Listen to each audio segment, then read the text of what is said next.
Okay, take two. Welcome in everybody. I think we got our LSU solved. So anyway, welcome again for the second time for those who were watching just a minute ago. Drew was a little fussy, had to go take care of that. So, but he's doing better. So good morning to everybody. I'll just go ahead and jump right into it now. I know the audience will probably build here as we get cranked up again. So again, for those just joining again, apologies for that. Hashtag dad life. But I'm sure most of you understand. So thank you for that. Thank you for your understanding and for coming back, for those of you that have come back. All right, so let's start with Saints from last night. And if y'all got questions or comments, just fire away. I'll get to them as always. Obviously, Taysom Hill was the initial story. Really disappointing, man. Matthew Booth, good morning. Yeah, man. If you didn't watch the game, the Saints lost 20-15. They didn't score until J.T. Barrett scored, right at the end of the game in the fourth quarter. They scored a touchdown, I should say. They kicked 3 field goals. That's maybe a really good thing. Will Lutz right now is 4 for 4 on field goals in the preseason and looks really, really good. I mean, there was one day where at camp where they were outside in the rain and he missed like all 4 of his kicks in the rain. But aside from that, he's been nails and looks like. Remember when that was a thing with Sean Payton was just like rotating through kickers and it was like this revolving door. And I mean, Mike D would always say on the show, if you're a kicker for Sean Payton, rent, don't buy. Will Lutz, I mean, he was with Baltimore, got cut. Saints picked him up late. It seems like he's the guy now. Okay, babe. Anyway, but I think Taysom Hill was obviously his poor day was the story. They gave Taysom Hill the start, and he played the whole first half, and then Tom Savage played most of the second half until Barrett played late in the fourth quarter. But Taysom Hill 4 turnovers in the first half. Hit the first drive, threw one to Brandon Meredith. That was actually a good story that Meredith got on the field. He was a big offseason acquisition for New Orleans, a receiver, overcoming a devastating knee injury, cost him all of last year. And this was the first time he got on the field in a preseason game. It was his only target in the game. Ball went off his hands and was intercepted. Another turnover for Taysom Hill. If you missed it, he was like turning the handoff and just dropped the ball. He had another poorly thrown ball for an interception and fumbled again. So he lost 4 turnovers in the first half. That's not a good way to go about trying to win a job. I think everyone can understand at this point after seeing that. Like, it's exciting to watch Taysom Hill run, to think of an athletic quarterback like that. And he had a really nice run of about 43 yards. He eluded pressure, kind of scrambled left side and turned on the jets. And, I mean, it was a beautiful run.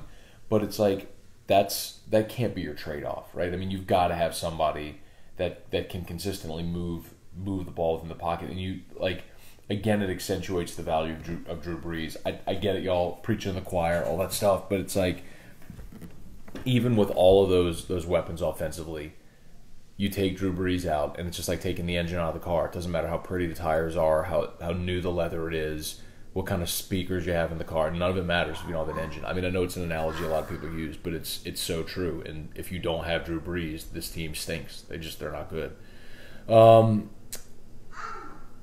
The other thing I think people were freaking out about last week was the defense giving up the first 2 drives to Jacksonville, especially the opening drive, which was 15-play touchdown drive, 7 minutes. Well, the Saints' first-team defense started the game forcing back-to-back 3-and-outs. Remember, they did not have Cam Jordan. They did not have Alex Okafor. So you saw a lot of Trey Hendrickson. You saw a lot of David Onyemata.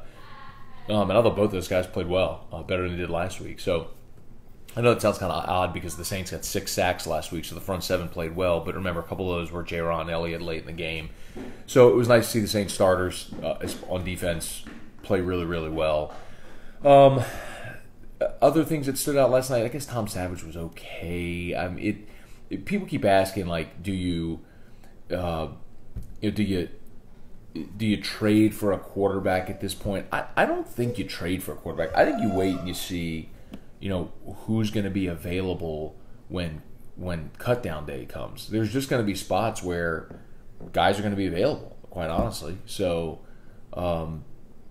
could you find someone who's better than what you have? We'll see. You still got 2 more weeks of the preseason, so we'll go through that and find out. One other thing, how about Will Clapp? Last week played a ton of center. He actually got in. Cam Tom was back. So Cameron Tom ran second center behind Max Unger. But Will Clapp actually played some left guard, so it was good for Clapp, who we know played center last week, was the second center that ran out there. But he can Clapp ran out there guard and played pretty well. So in the second quarter, now in the second half he played some center, but that's what you want, man. You want a guy who can show his versatility, that can move around the line and do multiple things, and Clapp's done that. So Sean Payton's got a tough call, because I think you're looking at three guys on the interior that could win those spots, and it's Tom, Clapp, and Laribius. And Laribius is the veteran. Tom, they obviously think very highly of. So Clapp would seem to be the odd man out, but it might come down to Laribius or Clapp. So that's going to be a fun one to watch, man.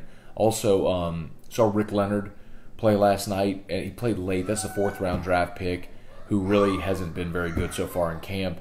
But Boston Scott had a beautiful run off right end, and he went right behind Rick Leonard, so it was a really nice block by Leonard to spring Boston Scott. So Brandon Tate in the return game was really good again. Drew, buddy. Did you just start? Yeah. He's going to be fine. Let's see if we get some of your comments here in a second. I also want to talk about the LSU scrimmage coming up today, so we'll get to that in a sec. All right. Meridox's positives, I thought the running game and first team O-line were strong. Now, that's true, and something that some of you had mentioned as well was it asked that Jonathan Williams would start.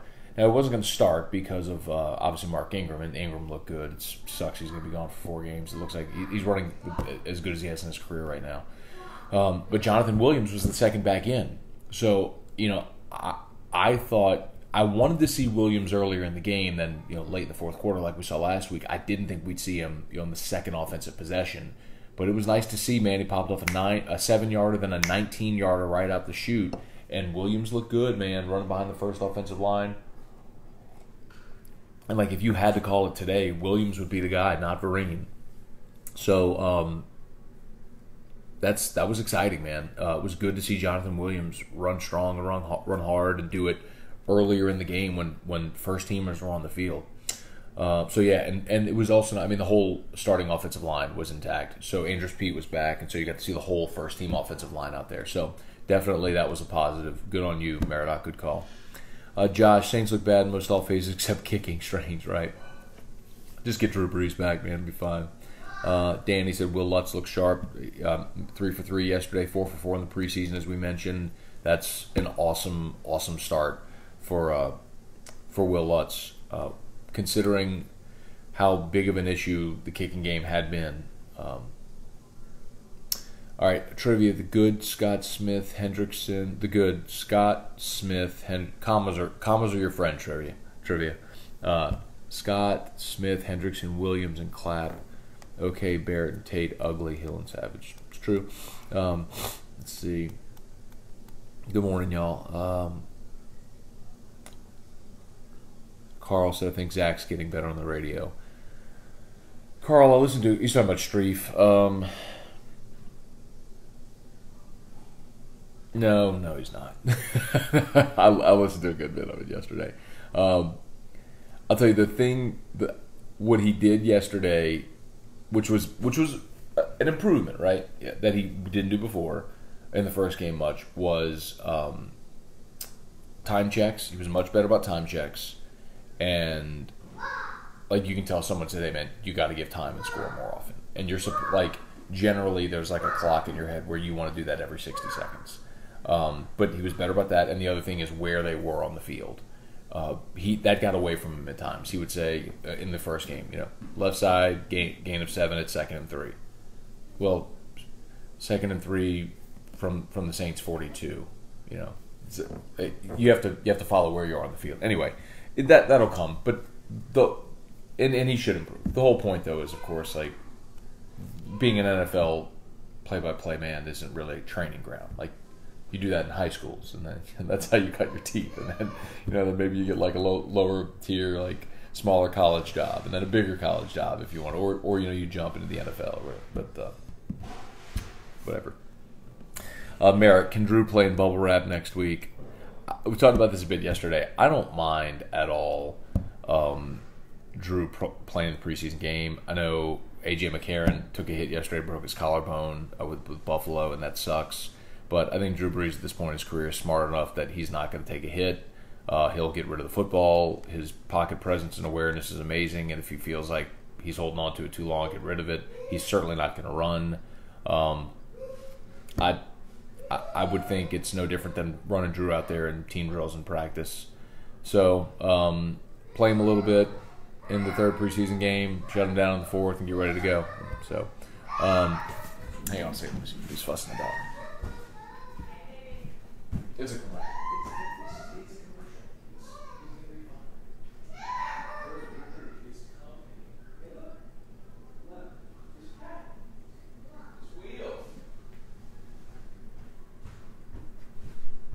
Who does not like commercials, y'all? Whew. He does not like commercials. He doesn't like commercials. He's watching Wheel of Fortune there. He does not like commercials, and he does not like when they get it wrong. When you hear the buzzer or lose a turn or bankrupt, that's when you can hear him fuss. Carl, that's why I said a little bit. Oh, that's funny. Drew sounds fired up. Jamie, for those that missed it, we started a morning scone. I had to shut it down because Drew was fussing. Then, so this is the second attempt. Drew was up at 4:50 this morning. So we've been at it a little while already. Four nights in a row, he hasn't slept great. So, coffee. By the way, y'all come out to Taste Tiger Tailgate tonight at Lamar Dixon. Going to be awesome. I'm fired up about the change of venue. You don't have to worry about parking downtown. I know there's a lot of issues with people leaving Taste a few years ago. In downtown Baton Rouge. More space, but easier parking, record number of booths and vendors. Our whole staff will be out there. So hopefully you'll get live music. Crystal Blanc Band is awesome. So come listen to some live music, eat some great food, get some beverages. Uber if you're worried about drinking and driving, definitely do Uber. Anyway, y'all come out tonight at Lamar Dixon, 5 to 8. It's going to be a good time. Get some more of y'all's questions. Let's see. Oh, I'm sorry, let's scroll back. And we'll talk about the LSU scrimmage here in just a second. Let's see. Good morning, Brian. Jesse, Matt, when Jim left, did you think about LSU play-by-play? You know what, man? Honestly, if you had asked me, like, when I first started in the business, what my, like, career ambition was, what my, like, dream job goal was, like, I always wanted to be the voice of the Tigers. Like, I'm big on writing down goals, and I had written down on an index card in my desk. Excuse me. I may still have it. It's probably back there. Anyway, I had written down for a long time, voice of the Tigers. Dude, I bet I have it. Yep. Here's those index cards. Look. These are like my goals. I had goals written down on all these index cards. I'm just a big believer, and then just like going through them. I bet I'll find it. Hold on.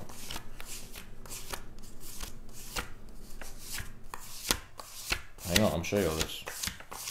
It's in here somewhere.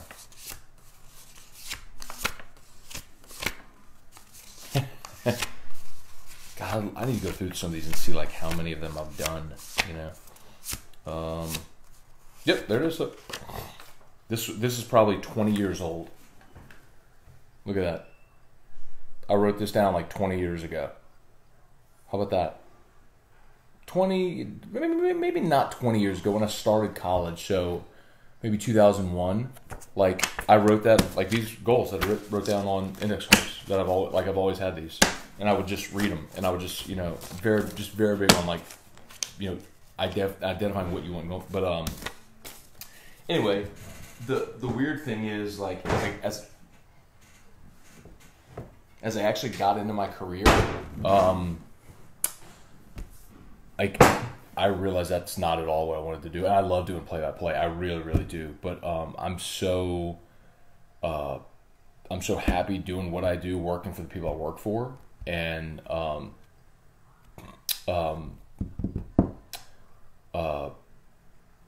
the other thing too, man, is with the LSU play-by-play gig, and this is something that I think a lot of people don't understand about that. The commitments and the time away from home and from family are massive. Like, because you're not just doing football. You're doing football. You're doing 56, and then with postseason, like 70 plus baseball games. Men's basketball, a lot of times those seasons overlap, and all the coaches shows, and you're in charge of the network as well. So you do a lot, like Blair does a lot of that production and all that stuff as well.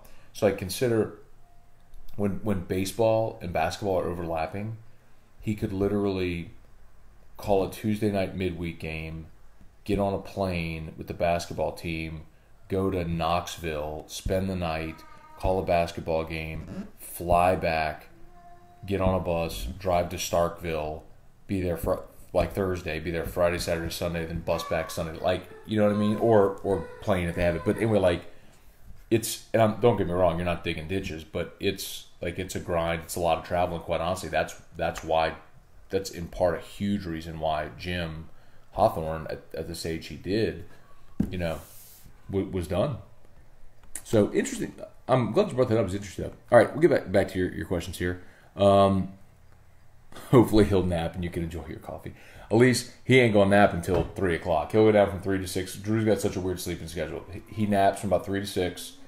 We put him down at 10:30. We put him in the tub at like 10:20. He's asleep at 10:30. He's quick in the tub, like a minute in and out. And then he's asleep.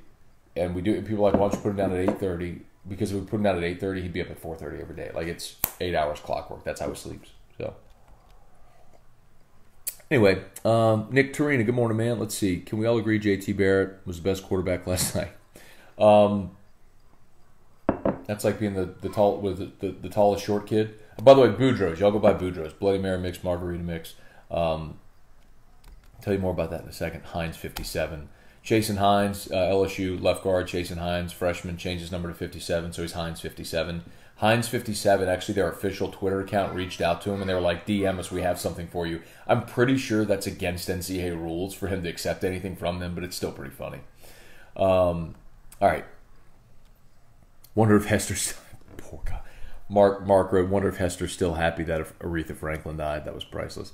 The poor guy, like, I had so many people say they were laughing their faces off. And if you missed it, Hester's real quick, huge Elvis fan. I wrap up my show every day. Hester comes in because his show's after mine. So we do the last segment of my show together and we do like a Q&A. And he's a huge Elvis fan. Well, Thursday was the day Elvis died. The 41st anniversary of Elvis's death, also the day that Aretha Franklin died. So I asked him, like, you know, he walked in with a peanut butter, banana, and bacon sandwich, which was Elvis's favorite sandwich. Anyway, like, he's obsessed with Elvis. And I was like, man, are you like mad that Aretha Franklin died today? He's like, no, I think it's awesome. And with no context, it sounds hilarious. But the point was, like, he was like, I think it's really neat that, you know, the King of Rock and Roll and the Queen of Soul share the same anniversary of their death, and it's, you know, it can be celebrated. Like, he was thinking of it like that, but the way it came out was like, are you mad that Aretha Franklin died? He's like, no, I think it's awesome. So we played that drop over and over. It was pretty good. Merrick, any talk of you doing remote broadcast in New Orleans? Hopefully we can do more of that, Merrick. It was really cool that Jordy and T-Bob did that. And us taking the show to SEC Media Days and doing TV from SEC Media Days was a big step. And just like full disclosure, it's CST is a big part of that. Like, CST is 18 states, 5 million homes, and they just have a broadcast quality standard, and they're not going to put anything on that doesn't meet their, nor should they. It's one of the reasons why we were a good partner for them. Like when we built our TV studio with all the equipment in there, I mean, it's a very professional looking studio with professional graphics, and it's, you know, anyway. So that's the hang up. So for us to be able to take the show on the road, it's got to pop for TV. And I think going to media days and pulling that off means we'll probably get a chance to do some more stuff in the right spots like that. Trivia, can you please go live after the LSU practice game? So sure, but the thing is, like, we don't get to watch it. Okay, so like we don't get to watch the LSU scrimmage. So it's basically Ed Orgeron's going to meet with the media after the scrimmage and kind of just disclose what happened. But I'll be able to tell you, be able to tell you whatever we hear. So Oh, that's nice. My dad said, awesome goal setter, proud of you. Thanks, Dad. Love you. You're the best. Learned that from somebody. Let's see. Nick Torina says, my card says marry the LSU softball coach. Check. Good on you, man. She's awesome too, man. You're a lucky guy. That explains why you don't have time to follow recruiting. What you mean, Scott? I don't know what that means, Scott. Sorry. Shannon Line said LSU player arrested for beating his girlfriend. Did it say what player? Let me see. Now I gotta go look this up. Was that just now? Lord, that's exactly what I need to be hearing right now.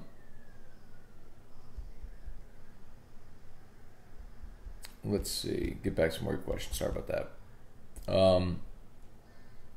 In a second here, we will get to what I'm looking for in the scrimmage today, and we can hear yours too if you want. So fire away.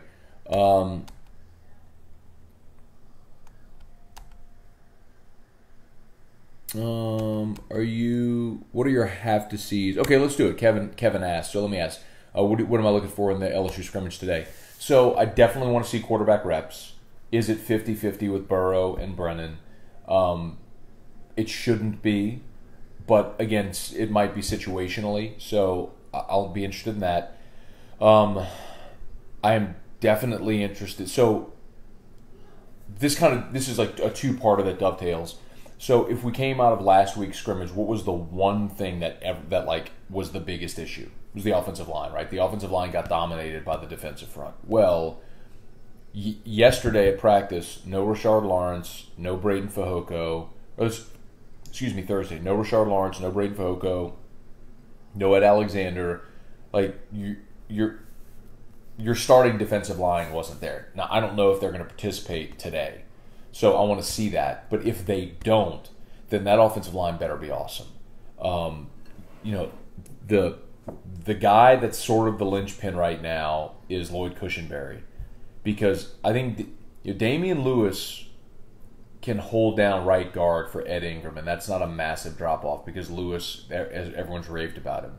Brumfield played left guard for you last year, so it's okay if he stays there. The issue is if Cushenberry can't play center.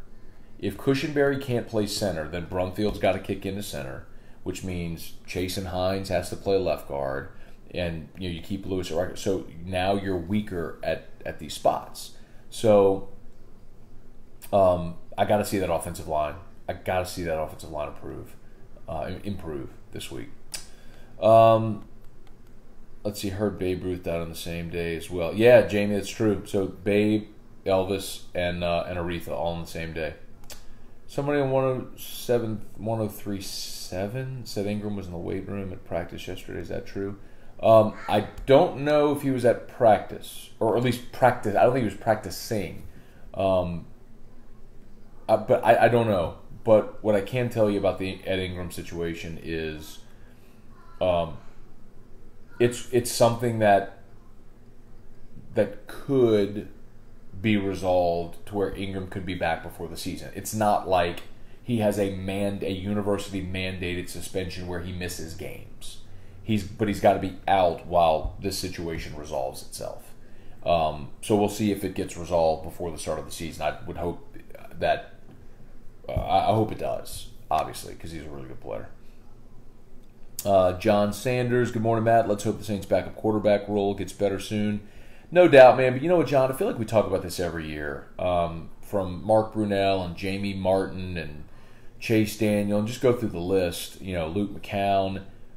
The bottom line is if Drew Brees isn't there, you saw it last night. If Drew Brees isn't there, this team stinks. So, I mean, yeah, I'd love to see him have a better backup quarterback, and it's one of those things where, if Drew turns an ankle and he misses a week, or like remember a few years back he missed the one game at Carolina because of his shoulder, and McCown had to start. Like that's the situation where you want to have a guy who can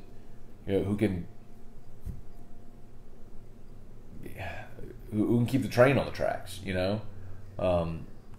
So, let's see. Drake Davis. Drake Davis arrested? Hang on. I'm sorry. Y'all bear with me here, please. I see that y'all are saying that. I'm looking for it. Was it on Twitter? Sorry, y'all. I'm doing this on the fly since y'all posted it. I'm going to look and see if I can find it. I'm not saying you're wrong, but I just want to see who said it, who's reporting it. Hang on. Sure enough. Oh, God. Oh, Drake. What are you doing, man? LSU football player accused of punching his girlfriend so hard it broke one of her ribs.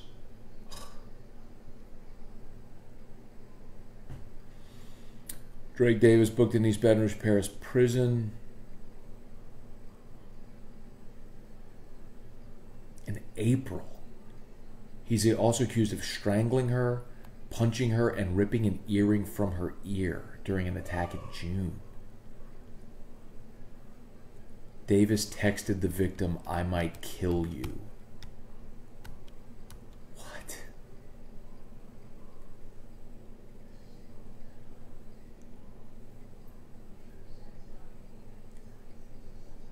Crimes were reported to LSU police Thursday. The information was relayed to police by a person described in the warrant only as an LSU official who learned of the allegations. Oh.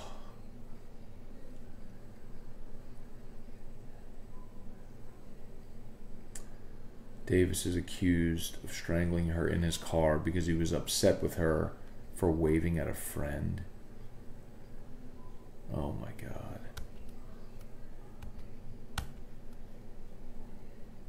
So, if true, and it's worth mentioning that, especially, look,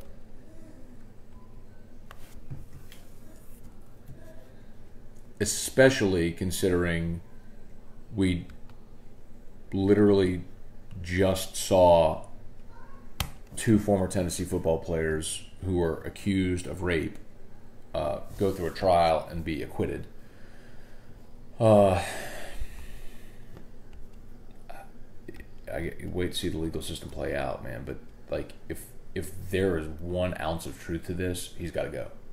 And look, man, I'm gonna tell you what. It would be so hypocritical of anybody to try to make excuses for that guy, especially, man, especially recently with all the Urban Meyer stuff. You remember what's been brought up? It's been brought up that Urban Meyer at Florida was so lax, and we talked about Chris Rainey. When Chris Rainey texted his girlfriend, "Time to die, B," and Urban Meyer let him stay on the team. I mean, domestic violence and texting her that, and Urban let him stay on the team. Like, you just, like, that's appalling to me. This is appalling.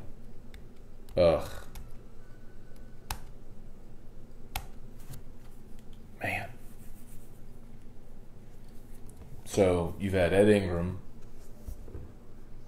Tyler Taylor, Christian Fulton, but a different, I'm saying, like, since the start of camp, Christian Fulton, but that's obviously a different story. 2 quarterbacks. Drake Davis. Wow. Merrick said if it was in April, why is it just coming out now? Merrick, LSU, like, all I can go by is the Channel 2 story I just read. And they said the incident happened in April, but an LSU official just learned about it Thursday and reported it to LSU police. So that's all we have. So, oh my God. Hang on 1 second, y'all. Sorry. That is devastating, man. Oh, hey. It's okay.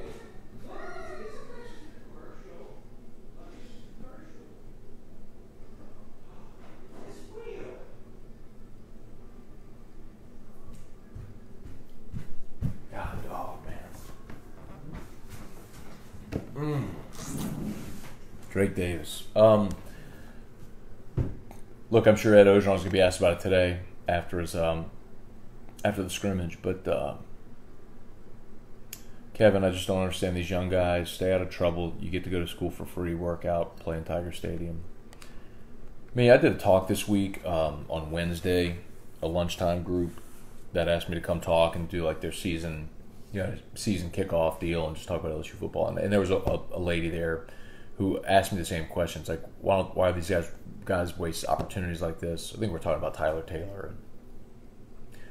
You know, man, I'm not excusing any of it, all right, like in any way. But I think circumstantially, you understand, like, everybody comes from a different place and just sees the world differently. And like I've told this story before, and I guess I won't say the name of the player, but it's like, not that I'm excusing ever hitting a woman. There was a player who played for LSU. When the LSU coaches went for an in-home visit at this person's home, his mother, the player's mother, was smoking weed in the house while the coaches were there on the visit. So, I mean, look, in some states it's legal, and some people just don't think of it like smoking cigarettes, and it's like no big deal. But the point is, like, a lot of people come from different upbringings, different backgrounds, different priorities. Like, you got 110 college kids on that roster and 85 scholarship, and they all come from different places, different families, different backgrounds, and just priorities are different. You just learn it's not that different from, like, look at wherever you work or where you spend most of your time. People just come. Everyone just has different beliefs and priorities and stuff like that. But that's not excusing what Drake Davis did at all. You're asking about guys throwing away an opportunity. But what Drake Davis is accused of doing is appalling in any phase of life.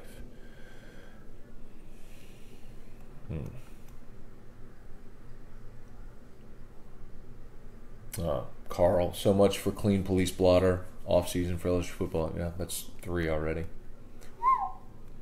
That's devastating. Jamie, why is he even part of the team? There should be zero tolerance. LSU can't continue. They didn't know. Excuse. I mean, well, first of all, Jamie, like, if you're accused of something like that, you're going to be, like, immediately suspended while the investigation happens. So, to that end, like, LSU's not going to let Drake Davis go out there and practice with the team every day if they've known about this since April. So, you can say that they're negligent for not knowing, but if nobody reports it, then how could they? Hey, bud. But if it's determined that Drake did this, like, he's gone immediately. He cannot represent LSU. He just can't. Like, it's. I don't care if it's a football program or your place of business or whatever. Like, if you do the things Drake Davis is accused of doing, like, punched a woman and broke her ribs, you ripped an earring out of her ear, you strangled her, like, you were done, finished. Bye. Man.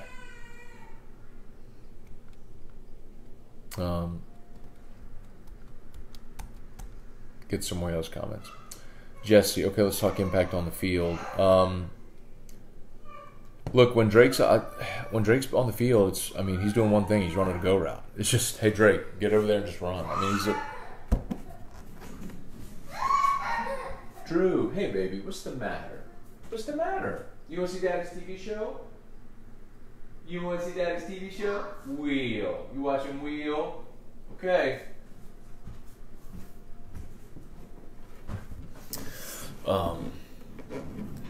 So, I mean, you lose a deep threat with Drake, but quite honestly, when you hear Ed talk about the receiving rotation, it's Giles, it's Jefferson, it's Chase. They like Racey McMath as well, and they like Marshall. And then you're still talking about Stephon Sullivan. I mean, you got to get to your 6th receiver before you start talking about Drake. And in part, it's like he's a phenomenal athlete, but the problem with Drake is he doesn't know how to play the position, man. He doesn't know how to run routes. So essentially, what it does is just, hey man, run a go. So if you're, I put it to you this way: if it's the end of the half and you got the ball around midfield and you're gonna throw a jump ball into the end zone, throw the Hail Mary, I want Drake on the field 100 times out of 100. But same with D. Anderson. That's why these guys can't get on the field, man. So I hate to say it's a bit minimal. At Rotary, someone told Coach O, good job for no off-season issues. Wow. Yeah. How quickly things change. Yes, you're saying, like Chuck said, no way they didn't already know. You got to understand, man. Like legitimately, from LSU standpoint, and I try to explain this to people, like,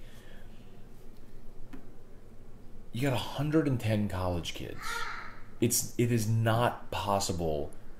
Like, parents of 2 or 3 kids don't always know where their kids are and what they're doing. Like, if you're a parent, your kids have probably hid stuff from you before. Like, there's 110 guys out there on a football field, all in college, all not living under your roof. It's possible that they hide stuff. Absolutely it is. And the bigger part of that is, Drake Davis is charged. Like, it's university policy that you're automatically suspended if you got a felony charge against you. So, I mean, they would not keep practicing him if they knew that he was going to have these charges against him. Trivia said, remember, Matt, these are men, not kids. I'm not excusing the behavior at all. Not in any way. Please don't misunderstand me. I'm just saying, like, everybody comes from somewhere, and everybody somewhere is different. And it,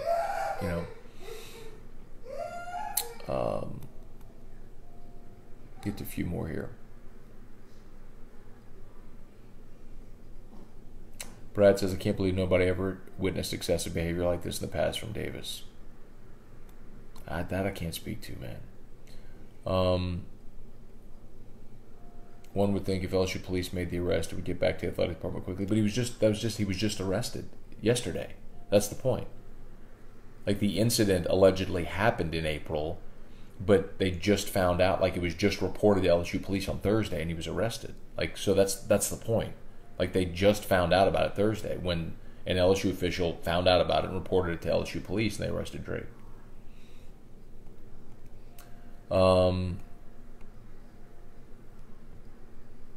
Never understand how we can blame the coaches. And Jesse, I'd put it to you this way, man. Like, there's something to be said for, like, creating a culture within your program, and just not, like, having zero tolerance for certain things. And when you have zero tolerance, then you stop recruiting guys that have checkered past. You stop taking chances. You don't give as much leeway. And guys know that if they have a misstep, they're gone. And there are examples of people of coaches. I think Chris Peterson is probably the best at that. His programs don't have issues like that because he doesn't. He recruits good guys and he doesn't tolerate that. But those are the exception, not the rule, unfortunately.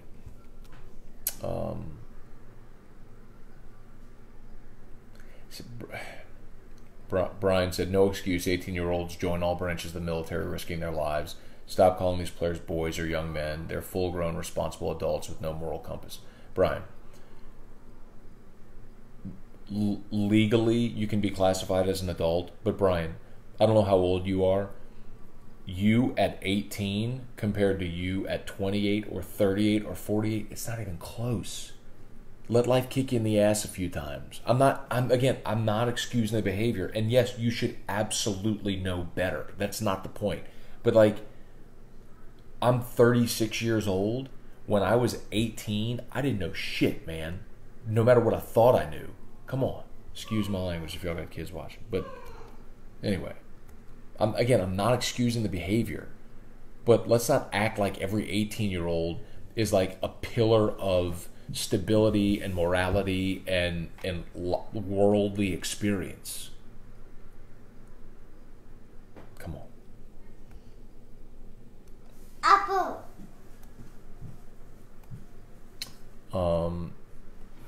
Wasn't sure if it was Drew or Coach O crying. Man, y'all got a million comments on here now. I'm not sure I'm going to get to them all.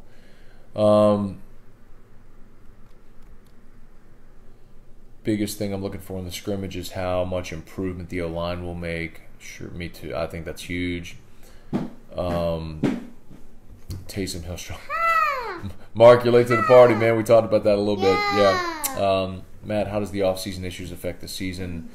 Blake, I mean, it affects depth, certainly. I still would say Ed Ingram's the biggest loss at this point because your offensive line struggled, and he's a guy who's made 12 starts and is a dominant player.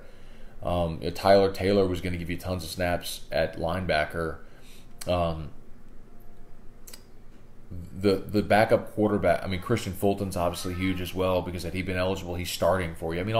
These are all guys that were going to play a ton. We've talked a ton about the backup quarterbacks, but realistically, you aren't going to play those guys, and if you were, that's an issue, Man, doggone. Anyway. Pete said the Saints would be lucky to go 8-8. Hey, Pete, you do realize that Drew Brees didn't play last night, dog. Come on, man. Defense was much better yesterday, man. Defense was much better, especially early on. They'll be okay. Merrick says, I want to see who plays opposite Greedy. It's Kerry Vincent's going to get the first shot, but I'm going to wrap this up, man. He's fussing a little bit. Kerry Vincent's going to get the first shot, but the problem, I think we've talked about this a little bit, but the problem is they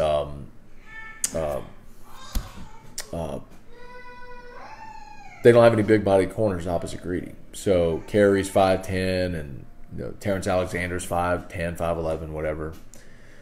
So when you go against A.J. Brown and DeMarcus Lodge and these big 6'2", 6'3" receivers around the SEC, you're creating mismatches. So I'll be interested to see if Kelvin Joseph and or Netherly can come around at corner. If they can, that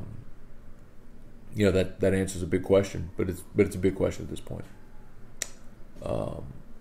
Hey, Jonathan, we just spent like the last 10 minutes talking about Drake Davis. So if you want, when we wrap up here, just scroll back onto the video. We went through it. So, but yeah.